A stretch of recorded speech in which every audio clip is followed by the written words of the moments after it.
أعوذ بالله من الشيطان الرجيم بسم الله الرحمن الرحيم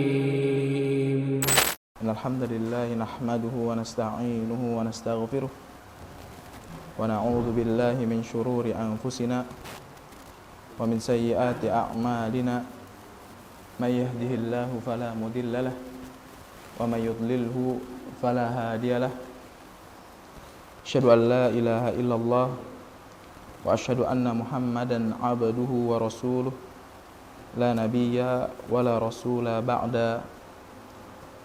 قال الله تعالى يا أيها الذين آمنوا اتقوا الله حق تقاته ولا تموتن إلا وأنتم مسلمون. وقال تعالى يا أيها الذين آمنوا اتقوا الله وقولوا قولا سديدا يصلح لكم أعمالكم ويغفر لكم ذنوبكم ومن يطع الله ورسوله فقد فاز فوزا عظيما.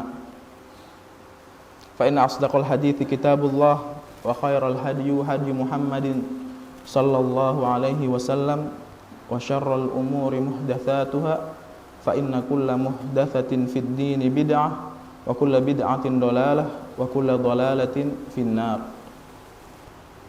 Para jamaah yang dirahmati Allah Subhanahu wa taala, pada kesempatan kemarin kita telah membahas beriman kepada Allah Subhanahu wa taala, yang mana kita diwajibkan untuk beriman bahwasanya Allah Subhanahu wa taala itu ada, dan beriman dengan uluhiyahnya Allah. Kemudian yang ketiga, kita beriman dengan rububiyahnya Allah Subhanahu wa taala, juga nama-nama dan sifat-sifat Allah Subhanahu wa taala. Kemudian Nabi sallallahu alaihi wasallam melanjutkan wa malaikatih, beriman kepada malaikat-malaikat Allah Subhanahu wa taala. Kenapa Nabi sallallahu alaihi wasallam memulai setelah beriman kepada Allah, beriman kepada malaikat? Di sini Syekh menyebutkan bahwasanya li'annahum alam ghaibi, karena malaikat itu dia hidup di alam ghaib. Kita tidak bisa melihatnya kecuali Allah Subhanahu wa taala izinkan, ya. Dan malaikat itu pada dasarnya kita tidak bisa melihatnya kecuali ketika Allah Subhanahu wa taala mengizinkan malaikat berubah bentuk, ya. Kemudian beriman kepada malaikat-malaikat Allah Subhanahu wa taala mencakup beberapa perkara. Yang pertama, al-iman bi asma'in, ya, beriman kepada nama-nama malaikat yang telah diajarkan oleh Allah, yang telah disabdakan oleh Nabi sallallahu alaihi wasallam. Dan yang kedua, kita beriman bahwasanya malaikat-malaikat tersebut memiliki tugas-tugas yang berbeda. Contoh, malaikat Jibril alaihi salam yang menurunkan wahyu, ya, kepada para nabi dan rasul. Kemudian ada malaikat Mikail yang bertugas untuk mengatur tumbuhan, kemudian hujan, ya. Ada malaikat Israfil yang bertugas untuk meniup sangkakala, dan masih banyak lagi malaikat-malaikat yang Allah Subhanahu wa taala ciptakan. Dan kita sebagai seorang yang mukmin, sebagai seorang yang bersyahadat kepada Allah Subhanahu wa taala, wajib bagi kita beriman bahwasanya malaikat-malaikat Allah Subhanahu wa taala itu ada, ya. Dan ada malaikat-malaikat yang ditugaskan juga untuk mencabut ruh Bani Adam. Wa minhum malaikah muwakkaluna bisu'alil mayyit fi qabrih, ya. Kemudian ada malaikat yang nanti tugasnya menanya kita ketika nanti di alam kubur tentang siapa nabimu, ya, siapa Tuhanmu dan apa agamamu. Itu ada malaikat-malaikatnya. Dan kita wajib percaya, beriman, ya, dengan semua yang Allah Subhanahu wa taala kabarkan, juga Nabi sallallahu alaihi wasallam sabdakan. Kemudian Nabi sallallahu alaihi wasallam melanjutkan wa kutubihi, ya. Di sini jamak, enggak kitab tapi kutub. jamak dari kitab. Berarti artinya Allah Subhanahu wa taala menurunkan kitab itu lebih dari satu. Bahkan disebutkan di sini ada beberapa kitab. Akan tetapi ya, kullul kutub mansukhah bil Qur'an fala yu'mal biha syar'an. Kitab yang muktamad, yang bisa dipercaya, bisa dipegang sampai sekarang, bahkan sampai kiamat nanti adalah Al-Quran. Dan Al-Quran itu mansukh ya. Maksudnya dia itu menghapus syariat-syariat yang sebelumnya. Dan syariat-syariat yang sebelumnya tidak dikerjakan secara mutlak. Oke. Akan tetapi bagaimana dengan kitab-kitab yang terdahulu? Misalkan kitab Taurat, kemudian ada Zabur, ya, Injil dan lain sebagainya. Ulama berbeda pendapat dalam masalah ini. Di sini disebutkan minal ulama man qala inna syar'un man qablana syar'un lana ma lam yarid syar'ina ya, ma lam yarud syar'una bi khilafih. Jadi kalau misalkan jadi di dalam syariat sebelum kita ya, berarti Nabi sebelum Nabi Muhammad SAW itu semua membawa syariat. Nabi Ibrahim membawa syariat, membawa ajaran. Nabi Musa membawa ajaran, Nabi Isa membawa ajaran. Ya. Ulama di sini berbeda pendapat. Bagaimana sikap kita terhadap syariat-syariat sebelum kita? Syariat-syariat yang dibawa oleh nabi-nabi sebelum Nabi Muhammad SAW. Pertama, imma an tuwafiquhu syari'atuna. Kalau yang pertama, perkara-perkara yang sebelumnya itu, ya maksudnya syariat yang sebelumnya sesuai dengan syariat kita. Maka apa yang harus kita lakukan? Kalau dia syariatnya itu sesuai dengan syariat kita, fahuwa haqqun wa nattabi'uhu. Maka itu adalah syariat yang benar dan kita wajib mengikuti syariat tersebut. Wahada bil ijma, ini ijma, sepakat, seluruh ulama sepakat, dari ulama A sampai Z semuanya sepakat. Ini namanya ijma. Wattaba'na iyyahu la li ajli wuruduhu fil kitabis sabiq walakin li syari'atina. Nah, ini yang penting. Kita mengikuti syariat ya, atau misalkan syariat itu sama syariat sebelum Nabi Muhammad SAW, bukan karena kita mengikuti syariat yang sebelumnya. Akan tetapi kita mengikuti syariat yang ada, yang diajarkan oleh Nabi SAW. Contohnya, diharamkan zina. Dari zaman Nabi Adam, Nabi Nuh, Nabi Ibrahim, Nabi Isa, Nabi Musa, itu mengharamkan zina. Bahkan di Nabi Muhammad SAW juga syariatnya diharamkan zina. Akan tetapi kita mengamalkan ini, ya, diharamkan zina ini bukan karena Nabi Musa mengharamkan tersebut, Nabi Isa mengharamkan tersebut, bukan. Tapi karena syariat Nabi Muhammad SAW mengajarkan ini. Ya. Contoh lain, khamr. Kemudian membunuh. Dan yang biasa kita tahu adalah berpuasa. Ya ayyuhalladzina amanu kutiba alaikumusiyam kama kutiba alal ladzina min qablikum. Ya. Sebagaimana kalian diwajibkan berpuasa sebagaimana kaum-kaum sebelum kalian. Nah, berarti ini adalah syariat yang sebelumnya, akan tetapi muwafaqah ya, sesuai dengan syariat yang ada pada Nabi Muhammad SAW. Itu kondisi yang pertama.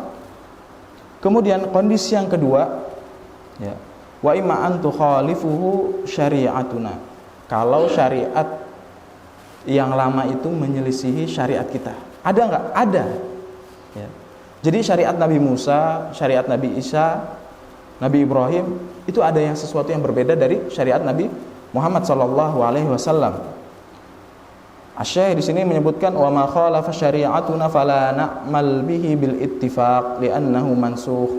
Kalau seandainya perkara tersebut menyelisihi syariat kita, maka tidak dikerjakan sama sekali bil ittifaq. Semuanya sepakat, ya. Li'annahu mansukh, karena itu sudah dihapus. Contohnya, la yuhrim 'alan nas aklul ibil. Jadi dulu orang-orang Yahudi itu nggak boleh makan unta, nggak boleh.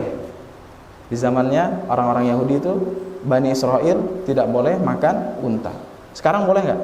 Boleh sekarang makan unta. Fadol, enak malah. Ya. Kemudian di zaman dahulu sebelum datang syariat Nabi Muhammad SAW, ghanimah itu diharamkan. Jadi ketika kita berperang, kita mendapatkan rampasan perang, itu namanya ghanimah, itu tidak boleh digunakan. Tapi di zaman Nabi Muhammad dibagikan, digunakan, boleh. Ya. Jadi ada syariat-syariat yang berbeda dengan syariat-syariat yang sebelumnya. Itu tadi yang kondisi kedua. Kondisi yang ketiga, wa imma an la tarus syari'atuna bi khilafih wala wafaqa fayakunu maskutan anhu. Dia tidak disepakati, tidak juga diselisihi oleh syariat kita. Maka apa yang wajib bagi kita? Ya, bagi kita adalah maskutan anhu. Kita diam. Ya, kita tidak mengamalkan hal tersebut karena itu tidak diharamkan, itu tidak disyariatkan oleh syariat kita. Ikhwatal iman, azani Allah wa iyyakum. Kemudian ketika kita beriman dengan kitab-kitabnya Allah Subhanahu wa taala, ada hal-hal penting yang perlu kita ketahui. Yang pertama bahwasanya Allah Subhanahu wa taala menurunkan kitab kepada rasul-rasulnya, dan itu adalah dari sisi Allah Subhanahu wa taala. Ya. Walakin la nu'min bi anna al-kutub al-mawjuda fi aidi hadhil umam hiya al-kutub allati min indillah. Akan tetapi kita tidak boleh percaya yang sekarang ya. Jadi orang-orang Yahudi, orang-orang Nasara itu punya kitab sekarang, punya Taurat, punya Injil, punya Bible dan lain sebagainya. Itu kita tidak boleh percaya. Karena itu mubaddal wa muharraf. Sudah diganti, sudah diacak-acak isinya. Akan tetapi kita wajib beriman dengan Taurat, dengan Zabur, dengan Injil kalau sebelum diganti, sebelum tercoret-coret. Itu kita wajib beriman. Ya. Jadi kita wajib beriman bahwasanya Taurat itu ada. Dan itu hak benar dari sisi Allah Subhanahu wa taala. Kemudian yang perlu kita ketahui juga adalah ya, an-nu'min bi sihhati ma fiha min akhbar ka akhbaril Quran. Dan kita wajib beriman bahwasanya yang di dalam kitab-kitab sebelum Al-Qur'an itu sahih. Seperti kabar-kabar yang ada di dalam Al-Qur'an. Kita percaya nih bahwasanya Al-Qur'an tidak ada kebohongan di dalamnya, tidak ada keraguan di dalamnya. Ya, sama kita juga percaya kalau Taurat itu sama kayak gitu, hak. Tapi sebelum diganti, ya. Ikhwatal iman, azani Allah wa iyyakum. Ya, kemudian Syekh menjelaskan ya, yang perlu kita ketahui adalah an-nu'min bima 'allamna min asma'iha. Kita wajib beriman dengan nama-nama yang Allah Subhanahu wa taala ajarkan. Taurat, Al-Quran, Injil, itu siapa yang beri nama? Allah Jalla wa'ala. Ya. Zabur, Suhuf Ibrahim, Suhuf Musa, kita wajib percaya bahwa nama-nama itu ada dan Allah Subhanahu wa taala yang memberikan. Kemudian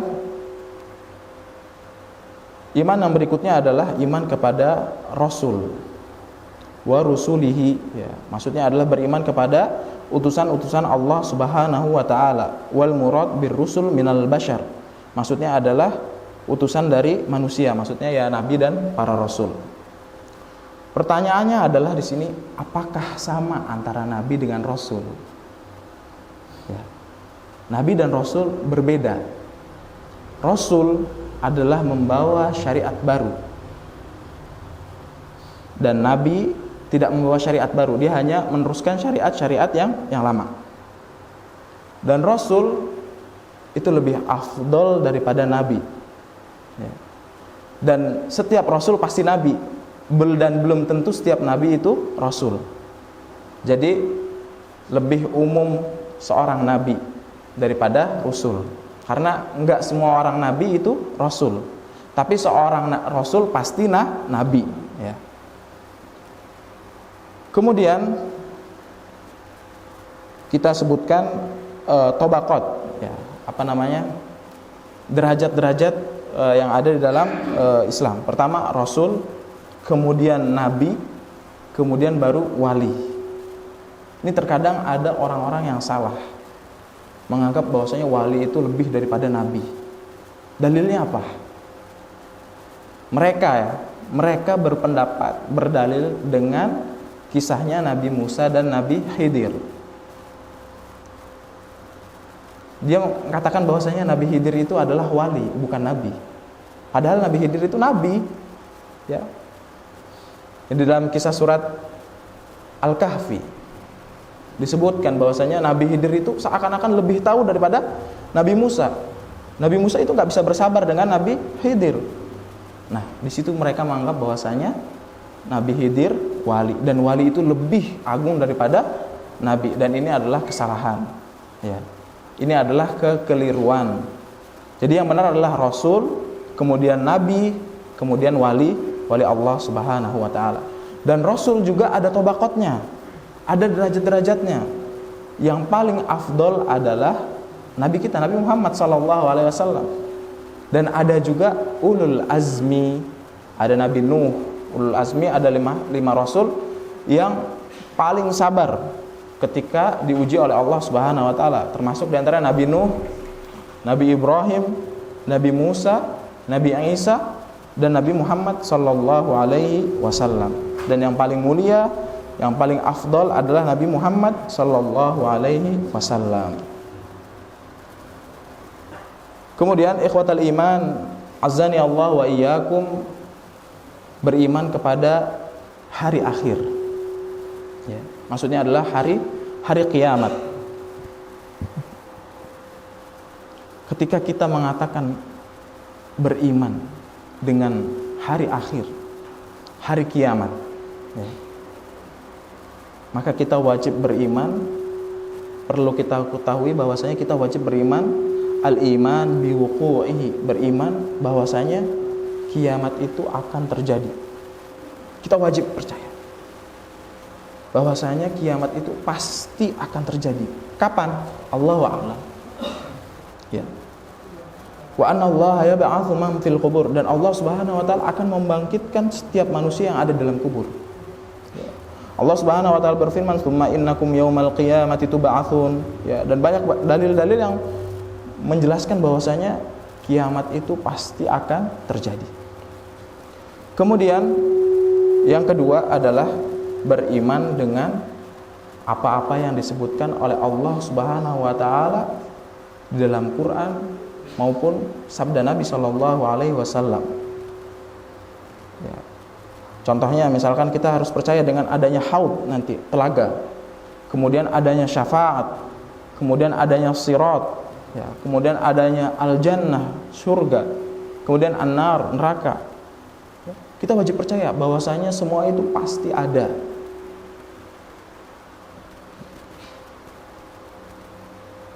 Kemudian Syekh di sini menukilkan perkataan Syekhul Islam Ibnu Taimiyah rahimahullahu taala, wa minal iman bil yaumil akhir al iman bi kulli ma akhbara bihi Nabi sallallahu alaihi wasallam mimma yakunu ba'dal maut mithlu al fitnatu fil qabr.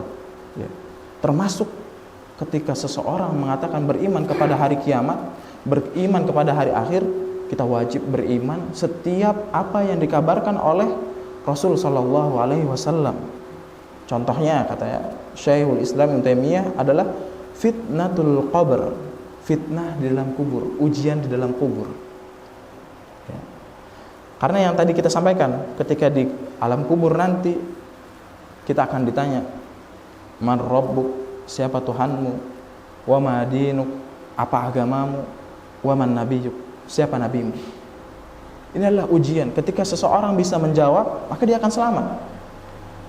Akan tetapi ketika dia tidak bisa menjawabnya, ya akan mendapatkan azab, ya, siksaan. Nas'alullah salamah wal afiyah. Jadi naimul qabr,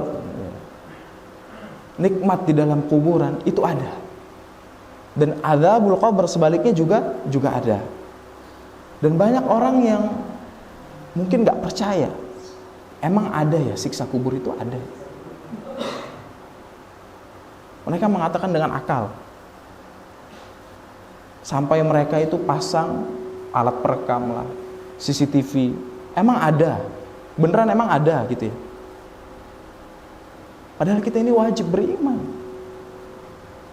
Dia menyangkal bahwasanya Allah itu nggak ada, siksa kubur itu nggak ada. Ya beda dong, ya. Alamnya sudah beda.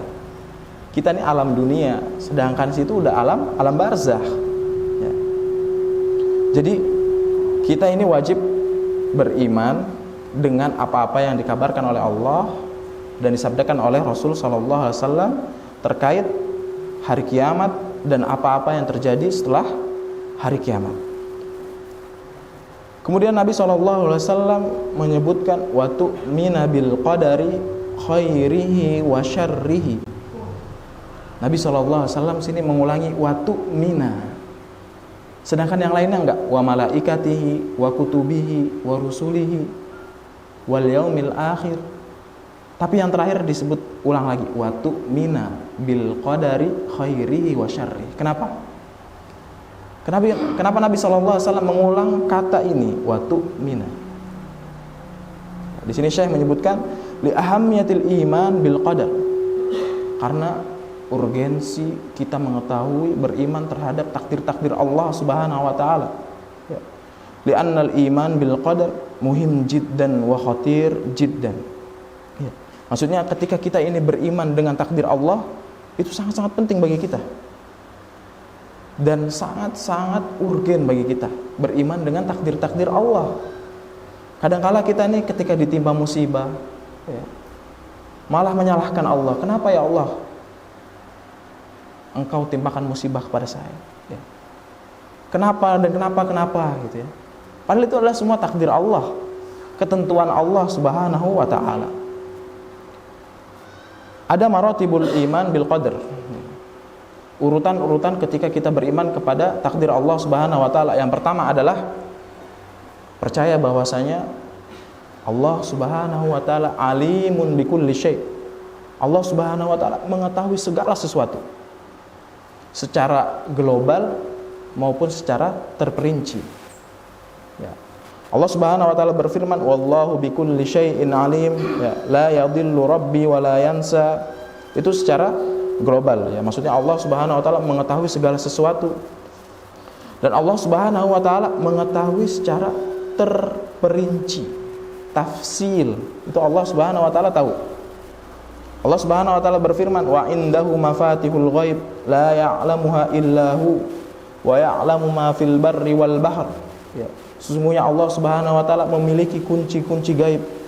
La ya'lamuha illahu, tidak ada yang mengetahui kecuali Allah Subhanahu wa taala. Dan Allah Subhanahu wa taala mengetahui apa yang ada di darat dan apa yang ada di laut. Wa ma tasqutu min waraqatin illa ya'lamuha. Dan daun yang jatuh pun Allah Subhanahu wa taala tahu. Wala habbatin fi dhulumatil ard. Bahkan biji yang ada dalam kegelapan dunia, baik itu basah ataupun kering, kecuali Allah Subhanahu wa taala mengetahuinya. Allah tahu itu daun yang jatuh dari pohon, berapa jumlahnya, bagaimana jatuhnya, di mana jatuhnya. Allah Subhanahu wa taala mengetahuinya. Yang ada di seluruh alam Allah Subhanahu wa taala tahu. Ya. Itu yang pertama. Jadi Allah Subhanahu wa taala alim, ilmunya Allah itu sangat luas. Kemudian yang kedua, tentang takdir Allah Subhanahu wa taala, al-iman bi anna Allah ta'ala kataba fil lauhil mahfuz. Bahwasanya Allah Subhanahu wa taala menulis di lauhil mahfuz. Ya. Jadi pertama, Allah Subhanahu wa taala memiliki ilmu, memiliki mengetahui segala sesuatu. Kemudian Allah Subhanahu wa taala menulis di lauhil mahfuz. Allah Subhanahu wa taala berfirman, wa kullu syai'in ahsaynahu fi imamin mubin. Dan segala sesuatu kami kumpulkan di dalam kitab yang jelas. Jadi Allah Subhanahu wa taala memiliki ilmu, kemudian menulis di Lauhil Mahfuz. Lauhil Mahfuz itu seperti apa? Ya. Hakikatnya Lauhil Mahfuz itu seperti apa? Bentuknya seperti apa? Ya. Min ayyi syai', terbuat dari apa? Amin khasyab, Apakah dari kayu? Amin hadidi? Apakah dari besi? Allahu a'lam. Yang wajib bagi kita bahwasanya kita beriman Allah Subhanahu wa taala menulis dengan ilmunya di Lauhil Mahfuz. Ya. Kalau kita pikirkan enggak akan sampai akal kita. Karena Allah Subhanahu wa taala sudah ciptakan, ya, akal kita terbatas. Kita tidak bisa memikirkan hal-hal yang di luar batas kita. Kemudian yang ketiga adalah al-masyiah. Beriman bahwasanya Allah Subhanahu wa taala memiliki kuasa yang tak terhingga. Allah Subhanahu wa taala berkehendak sesuai yang Allah mau. Ya.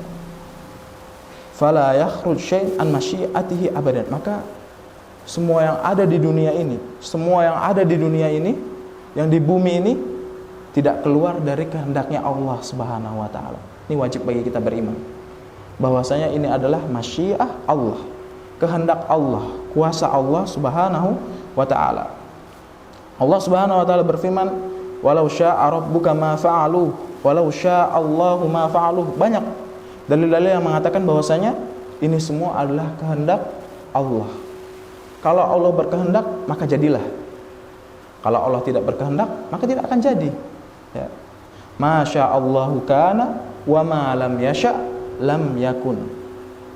Kalau Allah berkehendak, jadi. Kalau Allah tidak berkehendak, ya nggak jadi. Karena itu bukan kehendak Allah Subhanahu wa taala. Kemudian yang keempat adalah al-khalq. Allah ciptakan. Ya. Jadi pertama adalah ilmunya Allah Subhanahu wa taala. Ini maratibul qadar. Kemudian yang kedua adalah al-kitabah, ya, menulis. Kemudian yang ketiga al-masyiah, kehendak Allah Subhanahu wa taala, dan yang keempat adalah Allah ciptakan. Allah Subhanahu wa taala berfirman, wa khalaqa kulla syai'in faqaddarahu taqdira. Ya. Dan Allah Subhanahu wa taala menciptakan segala sesuatu dan telah menetapkan ukurannya dengan tepat. Dengan tepat. Dan semua yang ada di dunia ini, ya, itu adalah makhluk. As-samawat, ya, langit-langit itu makhluk. Wal ardun, bumi itu adalah makhluk. Kemudian lautan dan sungai-sungai, kemudian bintang-bintang, bulan, matahari, manusia, semuanya adalah makhluk Allah Subhanahu wa taala. Bahkan gerak-geriknya manusia itu adalah makhluknya Allah Subhanahu wa taala. Karena Allah Subhanahu wa taala khalaqal insan wa af'al. Karena Allah Subhanahu wa taala menciptakan manusia beserta gerakan-gerakannya. Terlepas itu adalah ikhtiyarul ibad, ya, pilihan seorang hamba. Akan tetapi Allah Subhanahu wa taala menciptakan manusia, makhluk beserta gerakan-gerakannya. Jadi gerakan-gerakan kita ini adalah makhluknya Allah, ciptaannya Allah Subhanahu wa taala. Pertanyaannya adalah, wahal sifatullah makhluk? Apakah sifatnya Allah Subhanahu wa taala makhluk? Allah Subhanahu wa taala memiliki sifat. Apakah sifatnya Allah makhluk? Jawabannya adalah tidak. Ya. Li'anna sifatuh subhanahu wa ta'ala kadzatihi kama anna sifatil insan kadzatil insan makhluqah. Jawabannya adalah Allah Subhanahu wa taala itu bukan makhluk, sifatnya itu bukan makhluk. Kalau manusia zatnya, secara zatnya, maksudnya jiwanya ini adalah makhluk, maka gerakan-gerakannya juga jadi makhluk. Tapi kalau Allah zatnya apa? Al-Khaliq, pencipta. Maka sifat-sifatnya juga Al-Khaliq, bukan makhluk. Kemudian Nabi SAW, ya, mengatakan hal tersebut kepada Jibril, ya, tentang dalil tadi wa tu'mina bil qadari khairihi wa syarrihi. Kemudian Jibril mengatakan sadaqta, engkau benar. Ya, maksudnya beriman kepada Allah, beriman kepada malaikat, kemudian kepada kitab-kitab Allah, kemudian Rasul, hari akhirat, hari kiamat, ya, dan beriman kepada takdir Allah Subhanahu wa taala. Kemudian Jibril bertanya lagi, ya, akhbirni anil ihsan. Kabarkan kepadaku tentang ihsan. Apa itu ihsan? Ya. Ihsan itu adalah artinya berbuat baik. Dari kata hasana. Ahsana yuhsinu, yaitu berbuat baik. Nah, berbuat baik ini fi haqqil khaliq, ya, wa kadzalika amal ihsan lil khalq, ya. Ada ihsan berbuat baik kepada Allah, ada ihsan berbuat baik kepada manusia. Kalau ihsan kita kepada Allah Subhanahu wa taala adalah bi antubna ibadatuka 'alal ikhlas lillahi ta'ala wal mutaba'ah li Rasulillah sallallahu alaihi wasallam. Kalau ihsan berbuat baiknya kita kepada Allah itu adalah ketika kita beribadah ikhlas dan mengikuti sunnah Nabi sallallahu alaihi wasallam. Wa kullama kunta akhlas wa atba kunta ahsan. Ya, Syekh sini mengatakan selama kita ini ikhlas dalam beribadah, kemudian mengikuti sunnah-sunnah Nabi sallallahu alaihi wasallam, maka sudah disebut namanya ihsan. Akan tapi ketika kita berbuat baik dengan makhluk, ya, dengan sesama manusia, binatang dan lain sebagainya, fa huwa badlul khair lahum min malin aw jahin aw ghairu dzalik. Yaitu berbuat baik dengan harta kita atau kedudukan kita atau lain sebagainya. Kemudian Nabi SAW menjawab, al-ihsan an ta'budallaha ka'annaka tarahu fa illam takun tarahu fa innahu yaraka. Ya, jadi yang tadi maksudnya berbuat baik ihsan itu adalah secara umum.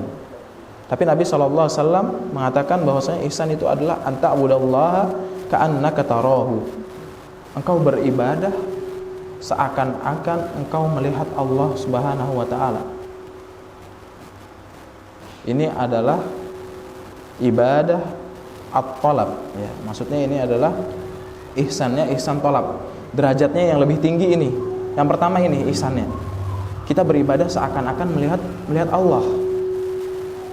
Fa illam takun tarahu fa innahu yaraka. Ya. Kalau kamu tidak bisa melihatnya, maka anggap bahwasanya Allah Subhanahu wa taala mengawasi kita. Allah Subhanahu wa taala melihat kita. Jadi yang lebih utama di antara dua tadi adalah yang pertama, yaitu ketika kita beribadah menghadirkan Allah Subhanahu wa taala di depan kita. Itu yang lebih utama daripada yang kedua. Kalau yang kedua tadi adalah ketika kita beribadah, kita merasa Allah Subhanahu wa taala mengawasi kita. Beda ya antara pertama dengan kedua. Kalau yang pertama kita menghadirkan diri kita bahwasanya Allah Subhanahu wa taala ada di depan kita. Kalau yang kedua kita merasa Allah Subhanahu wa taala mengawasi kita. Ya. Kemudian Nabi SAW ditanya lagi, qala fa akhbirni anis saah. Kabarkan kepadaku tentang hari kiamat. Kapan hari kiamat? Kemudian Nabi SAW menjawab, mal mas'ulu anha bi'a'lama minas sa'il. Ya. Idza kunta tajhaluha fa ana ajhaluha. Ya. Kata Nabi SAW, kalau ente aja nggak tahu, ya maksudnya malaikat aja nggak tahu, apalagi ana gitu. Ente yang di alam gaib aja nggak tahu, apalagi ana. Nah, seakan-akan Nabi SAW mengatakan seperti itu. Yang menanya itu lebih tahu harusnya daripada yang ditanya. Ya. Akan tetapi banyak orang-orang yang sekarang ini ya, mengatakan umur dunia, maksudnya hari kiamat ini akan terjadi tahun sekian dengan prediksi inilah itulah. Kadzab, itu pendusta, bohong, ya. Cocokologi dan lain sebagainya, dusta itu. Wong Nabi aja nggak tahu, afdalul bashar, paling mulia, manusia paling mulia, nggak tahu kapan akan terjadi kiamat. Ini entah paham agama atau tidak, katakan bahwa tahun sekian akan terjadi kiamat. Allahul musta'an, kadzab. Ya. Kita katakan bahwasanya itu adalah hal dusta, pembohong, ya. Ikhwatal iman, azani Allah wa iyyakum. Kemudian Jibril alaihi salam mengatakan, bertanya lagi kepada Nabi sallallahu alaihi wasallam, fa akhbirni an amaratiha, kabarkan kepadaku tentang alamat-alamatnya atau tanda-tandanya. Kemudian Nabi SAW bersabda, antalidal amatu rabbataha, ya, seorang budak wanita melahirkan majikannya. Di sini ada dua pendapat para ulama. Yang pertama mengatakan semakin banyak perbudakan di akhir zaman, sehingga ada anak perempuan yang dilahirkan dari seorang budak, dan anak perempuan tersebut merdeka sedangkan ibunya masih menjadi budak. Ini tafsiran yang pertama. Ya, jadi ada seorang budak lahir dari seorang budak juga. Tapi ketika sudah besar, ini anaknya bebas, merdeka, sedangkan ibunya masih tetap menjadi budak. Ini yang pertama. Yang kedua, semakin banyaknya anak yang durhaka kepada orang tuanya sehingga menjadikan orang tuanya itu layaknya budak. Nas'alullah salam wal afiyah. Dan ini ternyata ada sekarang. Berapa banyak orang kita lihat di berita, anak mengkasuskan orang tuanya, diadili ke pengadilan. Ada gara-gara hal sepele, gara-gara masalah duniawi. Dan masih banyak hal-hal yang lainnya, membentak orang tua, menghardik orang tua. Dan ini adalah sifat-sifat yang kita jumpai di akhir zaman. Ikhwatal iman, azani Allah wa iyyakum. Kemudian Nabi SAW menyebutkan tanda-tanda yang berikutnya adalah wa antaral hufatal uratal alata. Jadi al-hufah itu adalah orang yang tidak beralas kaki, ya, tidak punya sendal. Wal urah ay laisa lahum thiyab, ya, tidak memiliki baju. Al-alah yakni fuqara, ya, maksudnya adalah orang miskin, orang yang tidak punya duit lah intinya, ya. Dia orang fakir, orang miskin, sendal aja nggak punya, baju aja nggak punya. Ya tato waluna fil bunyan, tapi mereka berlomba-lomba dalam memperbagus bangunan, meninggi-tinggikan bangunan, ya. Ayakununa aghniya hatta yatatawaluna fil bunyan ayyuhum atwal. Itu maksudnya mereka menjadi kaya, kemudian mereka berlomba-lomba dalam memperbagus bangunan. Pertanyaannya adalah wahal muradu bit tatawul irtifa'an au jamalan au kilahuma. Ya, maksudnya di sini adalah maksudnya dari memperbagus bangunan, apakah yang paling tinggi bangunannya, ataukah yang paling baik, ataukah keduanya? Di sini saya menjawab kilahuma, ya, maksudnya dua-duanya. Baik itu paling tinggi dan paling bagus. Jadi ada orang-orang yang keadaannya tidak memiliki apa-apa, kemudian ketika memiliki apa-apa, ya, maksudnya memiliki dunia, mereka berbangga-bangga, kemudian berlomba-lomba dalam membangun bangunan. Ikhwatal iman, azani Allah wa iyyakum. Thumma antalaqa falabithtu maliyan thumma qala ya Umar atadri manis sa'il qultu Allah wa rasuluhu a'lam. Ya. Kemudian Nabi SAW bertanya kepada Umar, wahai Umar, apakah kamu tahu siapa yang tadi bertanya? Bertanya tentang Islam, bertanya tentang iman, bertanya tentang ihsan, bertanya tentang hari kiamat, alamat-alamatnya, tanda-tanda hari kiamat. Kemudian Umar mengatakan Allah wa rasuluhu a'lam. Ini termasuk adab kepada Nabi SAW. Ketika ditanya, jawabannya Allah wa rasuluhu a'lam. Bahkan sebagian sahabat mengatakan, ditanya kalau tidak salah tentang 10 Muharram, ditanya, hari apakah ini? Nabi SAW bertanya kepada sahabat. Saking sahabatnya itu ihtiram, benar-benar menyegani Nabi SAW, menghormati Nabi SAW. Mereka kata Allah wa rasuluhu a'lam. Padahal dia tahu bahwasanya ini adalah 10 Muharram. Saking takutnya nanti diganti. Maksudnya ini bukan 10 Muharram atau diganti hari apa yang lain gitu ya. Jadi saking ihtiramnya para sahabat kepada Nabi SAW, dan ini termasuk adab yang baik kepada Nabi SAW. Kemudian Nabi SAW katakan, qala fa innahu Jibril atakum yu'allimukum dinakum. Ketahuilah sesungguhnya itu adalah Jibril, malaikat Jibril. Malaikat Jibril ini datang mengajarkan agama kalian. Ya. Wallahu taala a'lam. Baik, ada pertanyaan? Tidak ada? Kita cukupkan ya. Semoga ilmu yang kita dapatkan kita bisa mengamalkan, kemudian kita diberikan istiqomah oleh Allah Subhanahu wa taala dalam melaksanakan ketaatan-ketaatan kepada Allah Subhanahu wa taala. Subhanakallahumma wa bihamdika asyhadu an la ilaha illa anta astaghfiruka wa atubu ilaik. Wassalamualaikum warahmatullahi wabarakatuh.